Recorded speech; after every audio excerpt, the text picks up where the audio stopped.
Bonsoir à tous, c'est M. Lamont.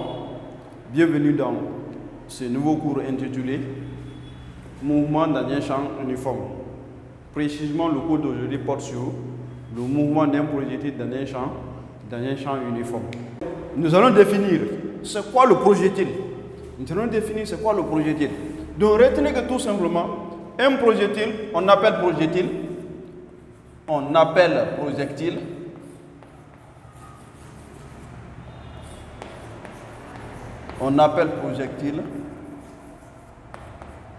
Tout corps lancé vers le haut,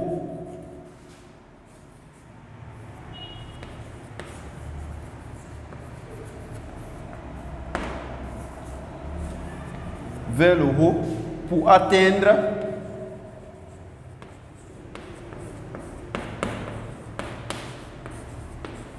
atteindre un cible.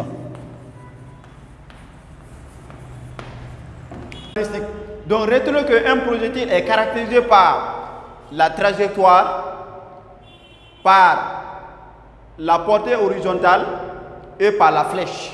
Donc un projectile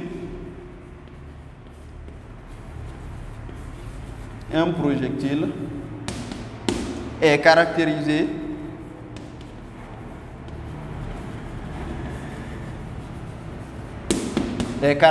par deux points, par la trajectoire.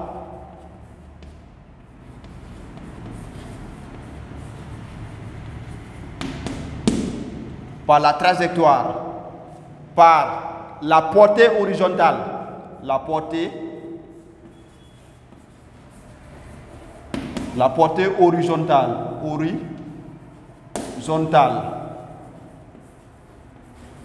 Et retenez que la portée c'est l'abscisse. Et l'abscisse est notée par D, donc par petit d. Donc un projectile est caractérisé par sa trajectoire, par la portée horizontale, par la flèche.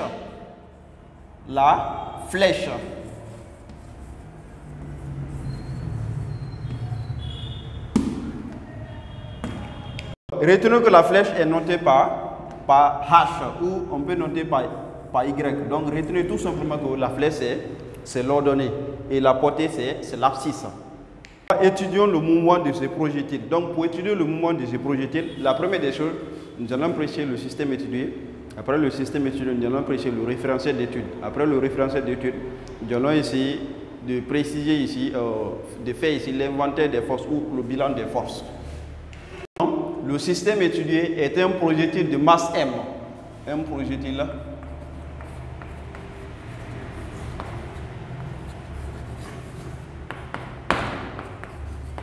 de masse M.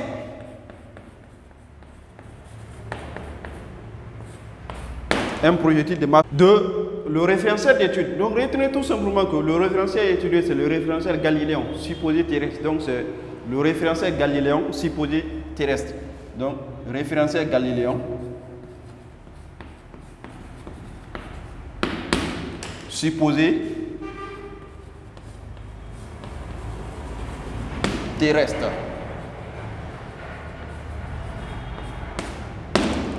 Force.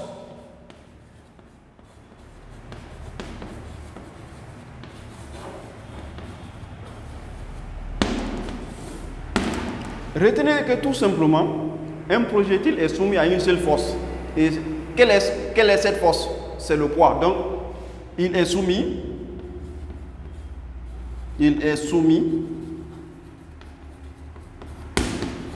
à une seule force.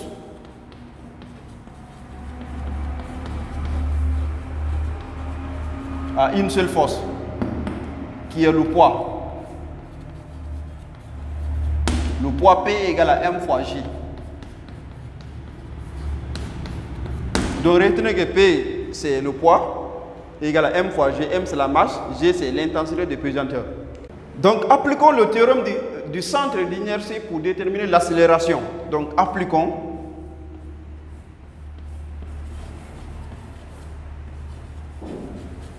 le théorème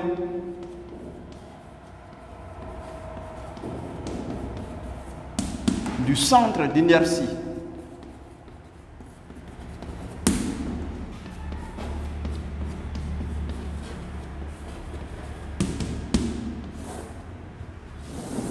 Noté par le TCI. Et retenez que tout simplement le TCI nous dit quoi? Que dans un référentiel galiléen, la somme de toutes les forces extérieures appliquées à un solide est égale au produit de la masse fois l'accélération zéro de son centre d'inertie. Donc la somme de toutes les forces extérieures appliquées à un solide est égale au produit de la masse fois l'accélération g de son centre d'inertie. Mais retenez que lorsque nous prenons ici un projectile est soumis à une seule force. Et cette force n'est rien d'autre égale au poids. Alors nous essayons de remplacer. En remplaçant, nous allons dire tout simplement ce qui est équivaut à dire quoi? Que P vecteur est égal à quoi? Est égal à M fois G vecteur. Mais nous savons que le poids n'est rien d'autre égal à M fois G. Donc en termes expression mathématique, donc on peut dire directement M fois G vecteur est égal à quoi? Est égal à M fois A vecteur, A vecteur. Donc, vous constatez que tout simplement, nous avons ici une égalité dont nous avons les termes semblables. Nous pouvons simplifier ces termes semblables. La masse et la masse se simplifient. Lorsque la masse et la masse se simplifient, nous pouvons dire quoi? Nous pouvons dire tout simplement en termes vectoriels, G vecteur est égal à quoi? Est égal à AG vecteur. Ou nous pouvons dire tout simplement que lorsque nous avons A égale à B, on peut dire B égale à A.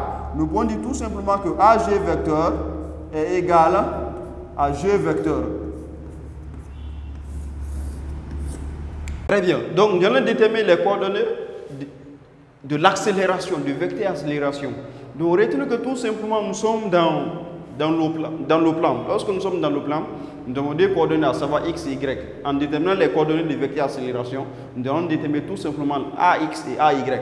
Donc, retenez que tout simplement, que AX vecteur égale et AY vecteur égale. Donc, lorsque nous prenons, suivant l'axe des abscisses, retenez que tout simplement le mouvement est uniforme. Puisque le mouvement est uniforme, la vitesse est constante. Lorsque la vitesse est constante, retenez que l'accélération est nulle. Donc, AX égale à 0.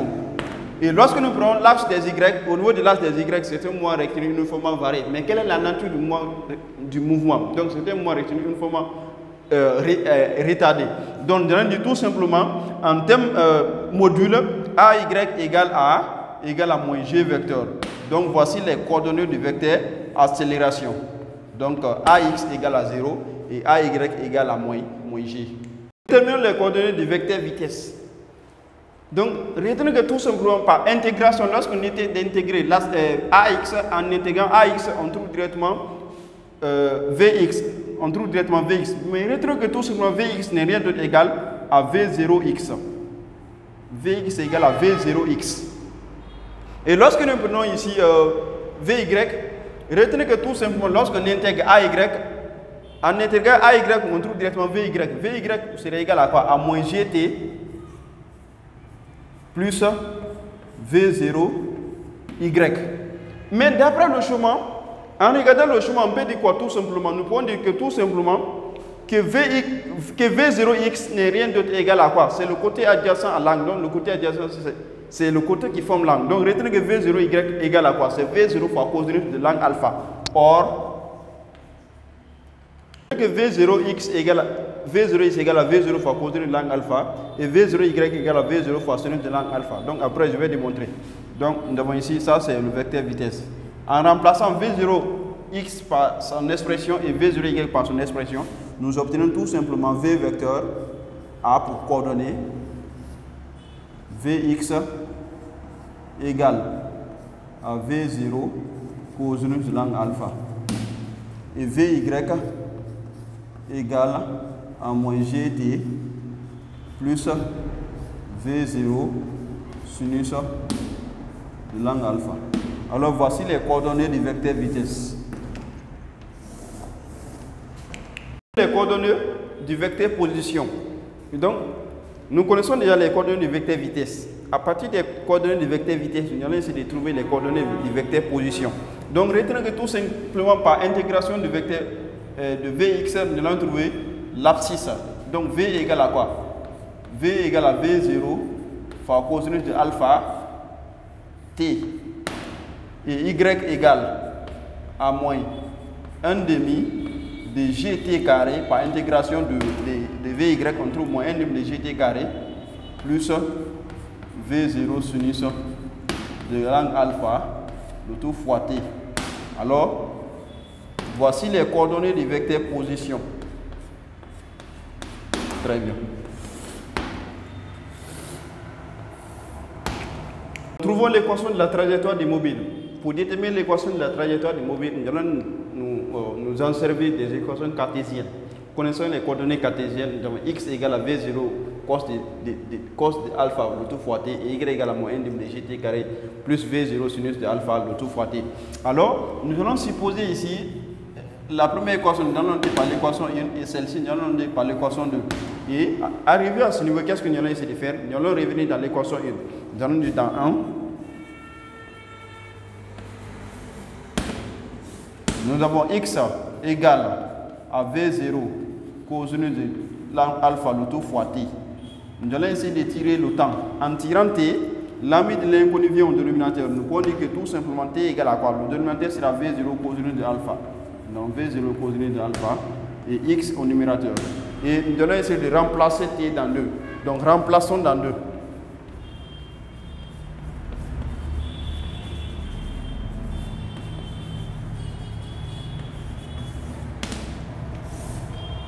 Partout on voit t, on remplace directement par, on obtient y égale à moins 1 demi de g.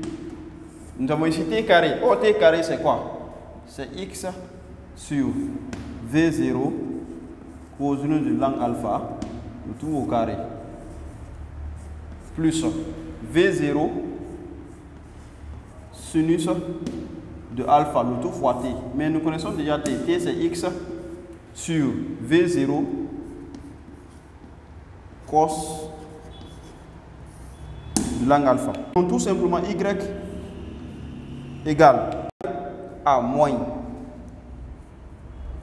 Donc une fois g, nous obtenons g. Le dénominateur c'est 2. V0 au carré, ça donne V0 carré. Cosinus carré, ça donne cosinus carré. Nous avons le tout fois x carré plus produit. Vous allez obtenir tout simplement, nous avons V0 et V0 vont se simplifier. Nous obtenons directement x. Nous obtenons directement x. On aura tout simplement sinus de alpha sur cosinus de alpha. Mais retenez tout simplement que sinus divisé par cosinus, ça donne tangente. Donc, ce qui donne directement tangente de l'angle alpha. Alors, voici l'équation de la trajectoire du mobile. Retenez que tout simplement, c'est une parabole parce que l'équation, nous avons ici une fonction de second degré dans R. Donc, la trajectoire du mobile est une parabole. Donc, c'était ça. Nous allons déterminer la flèche. Retenez que tout simplement, la flèche, c'est l'altitude maximale atteinte par le projectile. Donc la flèche est l'altitude maximale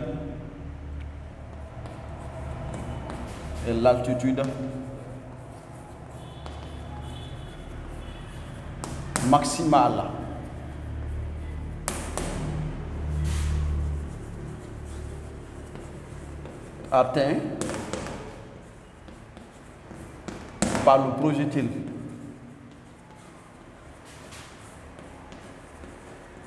par le projectile. La flèche, c'est l'altitude maximale atteinte par le projectile. Donc, retenez qu'à l'altitude maximale, Vy égale à 0. À l'altitude maximale,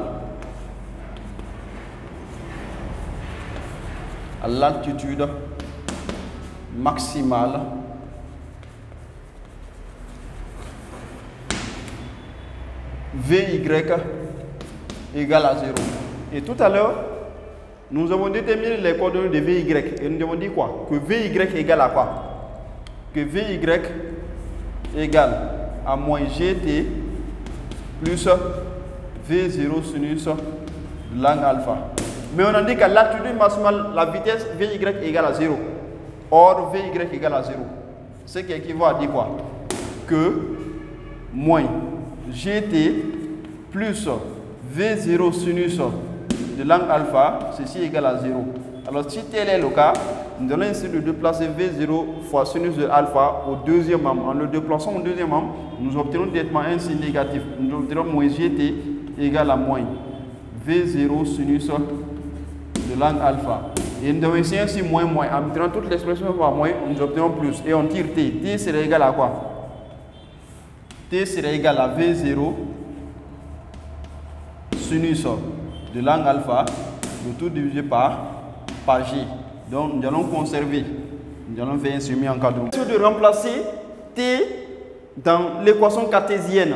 Donc ici, c'est l'équation que nous avons pris. Nous allons essayer de remplacer T partout. Nous allons voir T. Nous allons remplacer par V0 sinus d'alpha sur G. En remplaçant, nous aurons tout simplement Y serait égal à moins 1 demi de G T carré.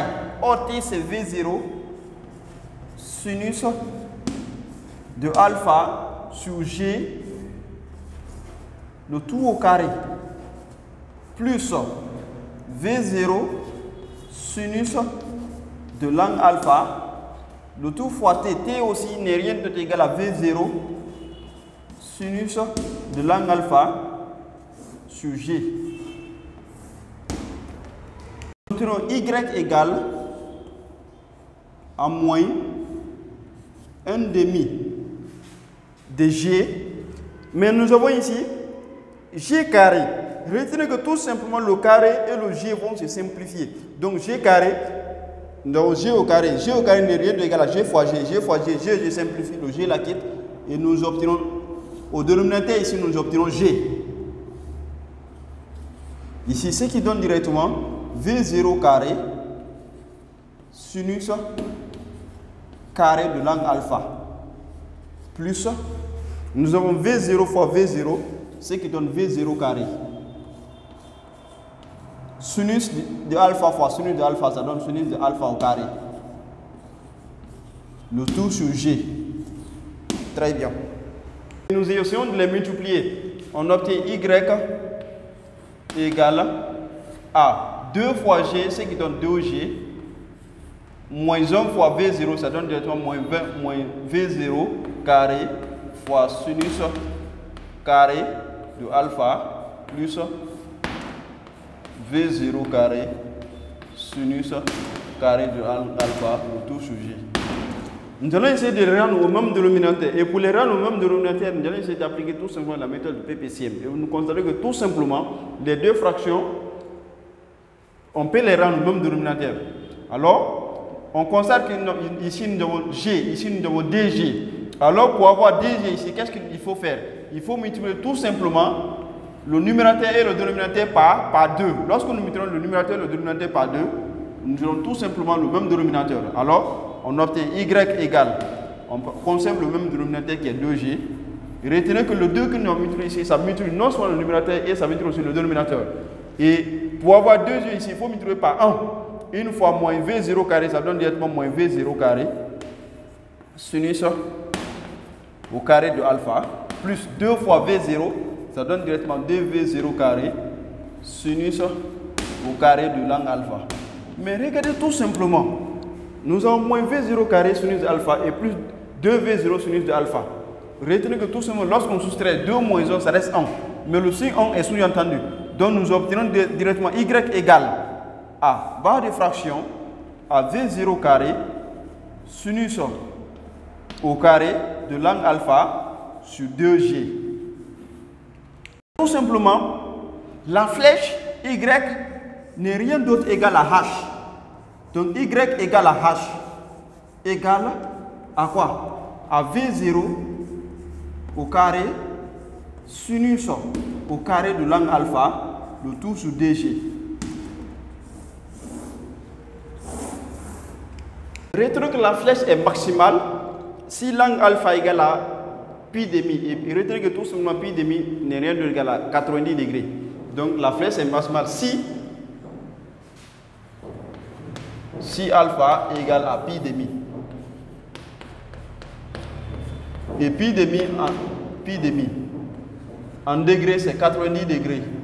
À ce niveau on parle de tir vertical.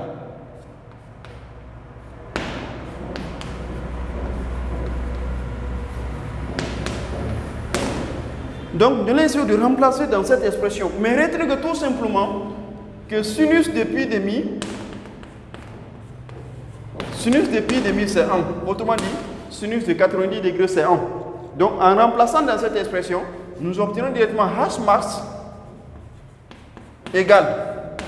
On obtient directement sinus de alpha au carré, mais retenez que sinus de alpha égale à 1. 1 au carré ça donne 1. Une fois v carré ça donne v carré. On obtient directement v carré dessous sous dg. Donc retenez que la flèche est maximale lorsque h max égale à quoi? Lorsque h max égale à v0 carré sous dg. Mais retenez que tout simplement dans le système international, la hauteur est exprimée en mètres.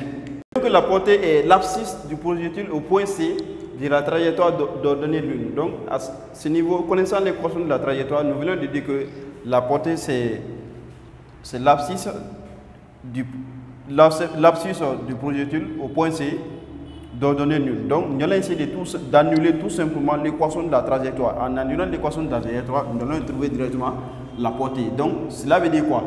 Que moins G sur 2V0 carré cosinus carré de alpha de x carré plus x tangente de l'angle alpha, ceci est égal à 0. Placer x tangente en envoyant au second membre, nous obtenons directement moins g sur 2v0 carré cosinus carré de l'angle alpha de x carré égale à moins x tangente de l'angle alpha. Mais retenez que tout simplement le carré et le x vont se simplifier et le si moins se simplifie, nous obtenons directement un signe plus. Et retenez que tout simplement tangente n'est rien d'autre égal à sinus ou cosinus. Nous allons remplacer. Nous allons obtenir tout sur 2v0 carré cosinus carré de l'angle alpha de x égale à sinus de l'angle alpha, tangente égale à sinus de alpha sur cosinus de l'angle alpha. Très bien. Règle de 3. En appliquant la règle de 3, nous obtenons directement x fois g fois cosinus de l'angle alpha égale à 2 fois v0 carré fois cosinus carré de l'angle alpha, le tout fois sinus de l'angle alpha. Simplement le carré et le cosinus se simplifient. Alors si le carré et le cosinus se simplifient, nous obtenons x fois g égale à v0 au carré fois 2 sinus de l'angle alpha fois cosinus de l'angle alpha. Mais retenez que tout simplement, en se basant sur, lorsque nous revenons un peu sur la méthode, sur la trigonométrie 12e année au niveau de la duplication, on a dit que tout simplement 2 fois sinus de l'angle alpha fois cosinus de l'angle alpha n'est rien d'autre égal à 2 fois sinus de l'angle alpha. Or, sinus de 2 alpha égale à 2 fois sinus de l'angle alpha fois cosinus de l'angle alpha. Alors on essaie de remplacer. En remplaçant, nous pouvons dire tout simplement et nous pouvons tirer directement. Nous pouvons dire que x égale. Mais retenez que la portée est notée par x, c'est l'abscisse. Et l'abscisse là est notée par d. Donc nous pouvons dire x égale à d. Égale à quoi? Lorsqu'on tire ici, nous obtenons tout simplement v0 carré fois. Au lieu de prendre maintenant 2 fois sinus de alpha fois cosinus de alpha, on prend directement 2 sinus de l'angle alpha. Alors sinus de 2 alpha. De tout divisé par g. Alors voici la formule de la portée. Retenez que tout simplement que la portée c'est v0 carré sur sinus de 2 alpha, le tout sous g. On remplace tout simplement 2 sinus de alpha fois cosinus de alpha par sinus de 2 alpha. En tirant directement x, nous obtenons directement x égale à 2. Donc retenez que la portée est égale à d, c'est l'abscisse. Donc l'abscisse est notée par d. Égale à quoi? Donc nous avons ici tout simplement c'est V0 carré. V0 carré. Au lieu d'écrire 2 fois sinus de alpha fois cosinus de alpha, on remplace tout simplement par 2 sinus de alpha. Voici le tout divisé par g. Alors voici directement la formule de la portée. Donc la portée x égale à d égale à V0 carré sur sinus de 2 alpha, le tout sur g. La portée est maximale si alpha égale à pi quart ou égale à 45 degrés, parce que pi quart c'est un angle de 45 degrés. Donc on essaie de remplacer directement dans la formule. Donc 2 max, c'est-à-dire la portée maximale serait égale à barre de fraction à V0 carré fois sinus de 2 alpha. Mais alpha égale à pi quart, ça fait 2 fois pi quart, le tout divisé par g. Mais nous obtenons directement, nous avons 2 ici et 4, on simplifie, ça reste directement 2.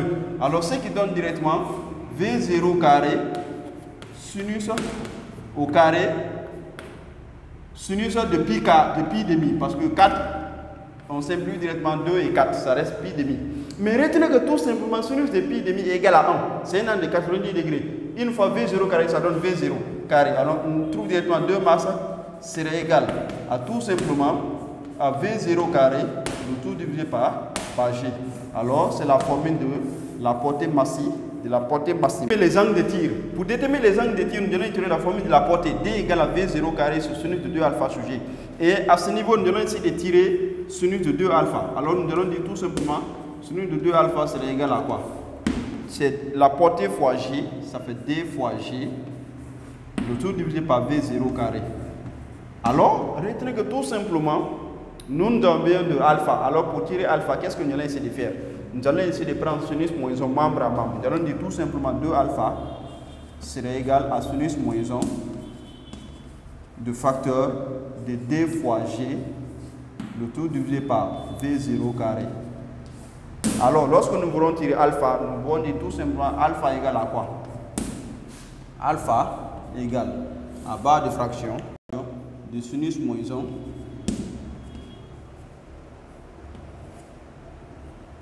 de sinus moins 1 facteur de D fois G, le tout sur V0 carré,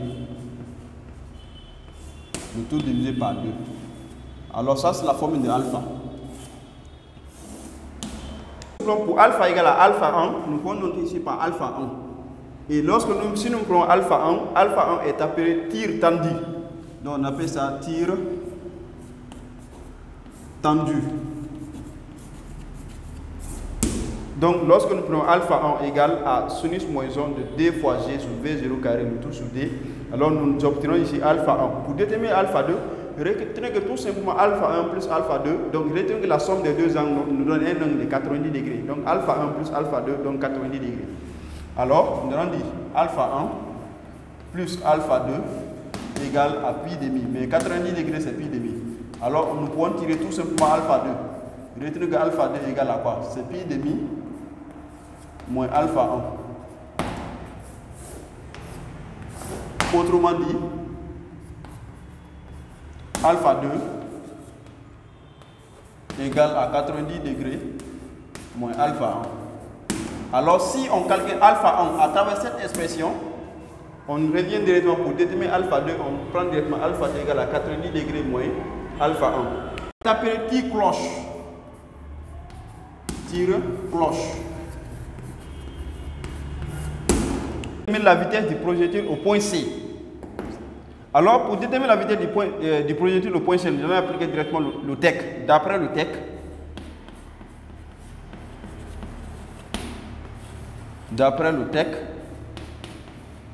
nous avons tout simplement la variation de l'énergie cinétique entre deux instants est égale à la somme des travaux des forces extérieures appliquées à un solide.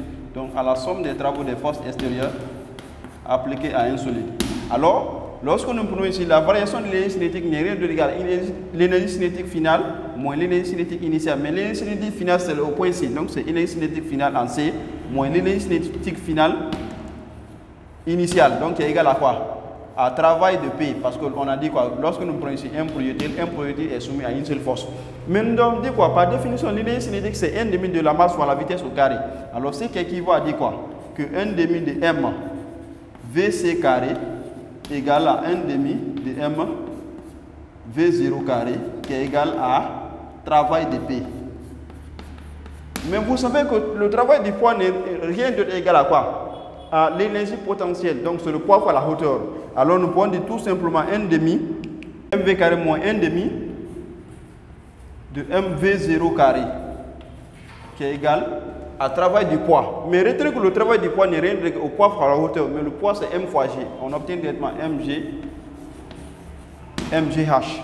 Alors, en multipliant toute l'expression par 1 demi, donc nous allons multiplier toute l'expression par 1 demi, nous allons multiplier toute l'expression par 1 demi et simplifier par M membre à membre. En multipliant par 1 demi et en simplifiant par M, nous obtenons directement VC carré moins V0 carré serait égal à 2GH. Donc, on obtient directement VC carré moins V0 carré égale à 2CH. Alors, qu'est-ce que nous allons essayer de faire? Nous allons tirer tout simplement la vitesse en C. En tirant la vitesse en C, nous obtenons tout simplement VC carré serait égal à 2GH plus la vitesse initiale. Mais retenez que au point C, la hauteur est nulle. Lorsque nous prenons au point C, la hauteur est nulle. OH égale à 0. Alors si H égale à 0, nous obtenons tout simplement 2 fois V0H, ça donne 0. On obtient tout simplement V carré, VC carré égale à V0 carré. En prenant la racine carrément, on peut dire tout simplement au point C, la vitesse VC égale à V0. Si H est différent de 0, on obtient directement ici VC égale à la racine carrée de 2GH plus G0 carré. Si H est différent de 0. Donc retenez que tout simplement la vitesse est exprimée en mètres par seconde. Mais si la hauteur H égale à 0, retenez que la vitesse en C égale à V0. Mais si H est différent de 0, retenez que tout simplement lorsque nous sommes lorsque nous sommes par exemple à une nature, par exemple lorsqu'on donne par exemple Z égale à 1000 par exemple mètres, on essaie de remplacer, on dit par exemple de gagner la vitesse en C, on applique directement VC égale à la racine carrée de 2GH plus V0 carré. Et retenez que tout simplement on peut appliquer aussi la relation de Galilée. Il était possible d'appliquer tout simplement la relation de Galilée. Ça pourrait nous conduire directement à ça. Alors, je vous remercie. On se retrouve la prochaine fois pour une nouvelle vidéo. Nous prenons le chemin. Voici le chemin du projectile. Et à ce niveau, nous sommes dans le repère OIJ. Dans ce repère OIJ, nous sommes arrêtés que nous sommes dans le plan. Et lorsqu'on a dit que nous sommes dans le plan, nous devons faire avec les coordonnées X et Y. Alors, retenez que tout simplement, nous avons ici deux angles de tir. Alors, lorsque nous prenons les deux angles de tir, nous avons alpha 1. Et on a dit que lorsque nous prenons alpha 1 est appelé ici tir tendu. Et nous avons ici alpha 2. Donc, alpha 2, c'est d'ici jusqu'ici. Et alpha 2 est appelé tir cloche. Donc, retenez que tout simplement, lorsque par exemple, on suppose que le corps a été lancé. Lorsque le corps a été lancé pour une première fois, le corps possédait ici une vitesse initiale. Donc, lorsqu'il a été lancé pour une première fois, il possède une vitesse initiale. Et à ce niveau, nous avons ici un angle qui est noté par alpha 1. Donc, on a essayé de lancer encore le corps pour une deuxième fois. Lorsqu'on a lancé pour une deuxième fois, nous avons obtenu encore une vitesse initiale pour la deuxième fois. Et lorsque nous avons obtenu ici une vitesse initiale pour la deuxième fois, on a essayé de faire tout simplement la projection sur l'axe des ordonnées. Nous obtenons tout simplement V0Y. Et lorsque nous faisions la projection sur l'axe des abscisses, nous obtenons tout simplement V0X. Mais retenons que l'angle est formé à ce niveau. Alors, puisque l'angle est formé à ce niveau, le côté là est appelé directement le côté adjacent. Nous sommes dans ce triangle. Alors, nous avons directement le côté adjacent. Le côté adjacent, c'est V0Y. En prenant directement le côté adjacent qui est là, nous prenons directement la fonction cosinus. Le côté là est adjacent. Alors, on dit cosinus, c'est le côté adjacent sur l'hypoténuse. Alors, on dit tout simplement cosinus de alpha serait égal à quoi? À V0, cosinus de alpha serait égal à directement, c'est le côté adjacent. Cosinus de alpha serait égal à V0x, le tout divisé par V, c'est le côté adjacent sur l'hypoténuse. Donc le côté adjacent c'est V0x, l'hypoténuse c'est V0. Alors c'est pourquoi on avait obtenu là-bas. Cosinus de alpha égale à V0x sur V0. Lorsqu'on tire V0x, on obtient V0x égale à V fois cosinus de l'angle alpha. On applique la même chose ici aussi. Ici, c'est V0y. On applique directement, le côté A est opposé. La fonction sinus. Sinus de l'angle alpha, c'est égal au côté opposé. Le côté opposé, c'est V0y. Alors, ça fait V0y sur l'hypoténuse, sur V0. Lorsqu'on tire V0, on trouve directement V0y. V0y, c'est égal à V0 fois sinus de l'angle alpha. Donc, c'était ça. Je vous remercie.